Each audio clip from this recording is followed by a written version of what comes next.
Hi, welcome. Thank you for joining me. Welcome to Manchester Film Festival. We've just been in your screening. So how did it go? Yeah, I think it went all right. I lost my bag, so You lost your bag? I remembered I lost my bag, so the whole half of the screening I was like, Is it still lost? No, do we need it's- to do a show? Do we need to stop? This seems important. I lost my phone yesterday and I felt ill for about 10 minutes until I found it. It's in the building somewhere. Okay. But yeah, I found it. So, but the good thing was I watched the other films, being like, oh, I lost my bag, but they were also good still. So that means they were really good. Yeah. Because if they I cheered didn't- you up in that moment. Yeah, exactly. So yeah. Wow. Yeah, I it was wasn't great. This was expecting I's that. first time seeing the film on the big screen. So yeah, it was really exciting to be there with you while you were watching it. Yeah, and it's you great. got a good audience as well. It was a lot. Northwest Shorts is usually a really big audience, and because it's all the local filmmakers, everyone's really geared up for it. So, and was it lovely watching it on the big screen? Yeah, it was. It's always surprising how different it is. I think when you see it on obviously. It's a very your beautiful monitor. film. So I would say it was made for the big Thank you. screen. Yeah, I think I was like, some of it I was like, ooh, that was cool. That looked pretty cool. So. I don't want to give too much away, but when I was watching it and I was making notes, I was like, how many flowers were harmed in the making of this movie? I feel like we could have gone more, but yeah, I wouldn't recommend it. I feel I would like suggest you're a fire starter in the making. I think Have you got a taste for it? Is that the next film? I realised I love the themes of fire, water, flowers. So maybe I have to put that in every film. Yeah, or make one all about that now. I'll just be making the Avatar, really. Have you got any plans to make this into a feature or? Not this one. It was more of an abstract film for me. Kind of like this is kind of a feeling I felt, and also when we started it, like me and Dan were kind of starting our careers into he was starting his career in acting, and I was starting my career, I guess, doing more filmmaking, especially narratives. So we just wanted to do something simple together, and so I think pushing it to be more than what we want it to be will make it less meaningful than the original. Yeah. So. And I don't want to give too much away, but have any of you had terrible experiences with photographers or models? Oh, good question. Yeah, I probably have loads of times, to be fair, but not as me being a model or a photographer, but a producer, I guess. Just egos, I guess, is a big thing in this.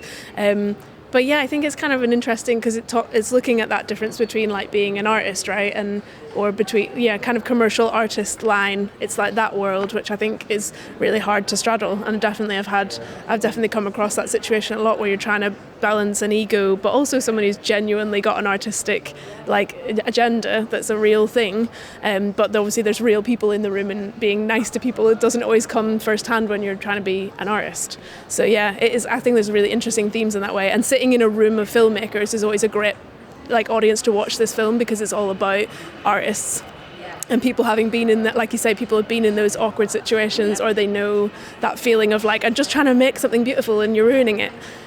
So yeah, I think you feel the tension more palpably, I think, when you're watching it with artists who. And I felt sorry for both of them in it, because I felt like they were both in different ways trying to put themselves out there, and you're very vulnerable, and it was quite brutal sometimes. Yeah, I said to I before it came on, because I've watched it before at the premiere, but you were abroad at the time, and yeah, I just said you'll feel the tension. The tension's so much bigger when you're watching it on the big screen, because there's big moments of silence and awkwardness and tension, and it does it so much better on the big screen, I think. Yeah. And had you all worked together before? No, no. This was our first time working together. So yeah, we got paired through Home, put us together basically. So it was fairly random, I think. I think my skills were as a producer were kind of in line with developing, which is what you were doing, developing the script at the time. But honestly, such a joy to work with these guys. They're just really professional. No, but you are.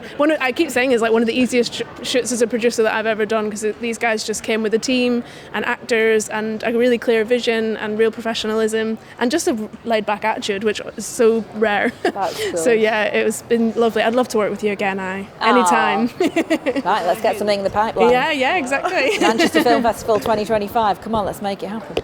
And were any of the actors here today? Oh no, sadly, they both live in London, so It's Oh, the London it was quite a Times, big there you go. ask. Yeah. They're from Dan's from up north, isn't Oh yeah, and Kat, she's from Manchester, so all very local really. So it's cool to be a part of this festival. Well, I don't know whether you know, but it is our 10th birthday this year, and I've been asking everybody. Thank you very much. Thank you. Yes, don't look a day over 7. And I've been asking everybody, what has been your favourite present that you've ever received? Perhaps birthday, perhaps Christmas. We've had very varied answers. Somebody said socks before. Somebody had said drum kit yesterday. We've had very personal ones. Someone said cheese. Honestly, I think people underestimate how important socks are nowadays. Because, you get older, and, my boyfriend was always telling me, I need to get, the same colour pairs of socks because, I have loads of different colour ones, so it's really hard matching them up. So, so I'm forever losing them, basically. So you're with the socks brigade, then? Yeah, no, yeah. I think it's very thoughtful. Anything shower gel related stuff, very appreciative. Actually, yeah, Milda said shampoo before, so there you go. Yeah, because you don't want to buy these things. Some people. Yeah, I love it. Yeah, we usually whatever we get at Christmas, we just put it in a box and hopefully we can use them all year. Exactly. And that's the best gift you can really. There you go. Lovely. What about you? So the only thing that I can pop in, I'm really easy to buy gifts for. I just love presents. On birthdays and Christmas, I'm like, presents, gifts. But the one that keeps coming to my head is the opposite extreme of what you've been talking about. Got taken to a 15-course meal. So it was amazing, but it was we could have gone on holiday with how much it cost. It was really expensive. But was it worth it though? It was so good. It was amazing. And it was the first thing that popped into my head as soon as you said about it. So I was like, But then it's an experience. Perhaps something you won't do again. Exactly. Yeah, we won't. No. We've got to say about yeah, exactly. Yeah. I think they're all relevant. They all have value. Okay, well, thank you very much for joining me. Thank you. And go and enjoy the rest of the festival. What's left of it. Amazing. Thank you.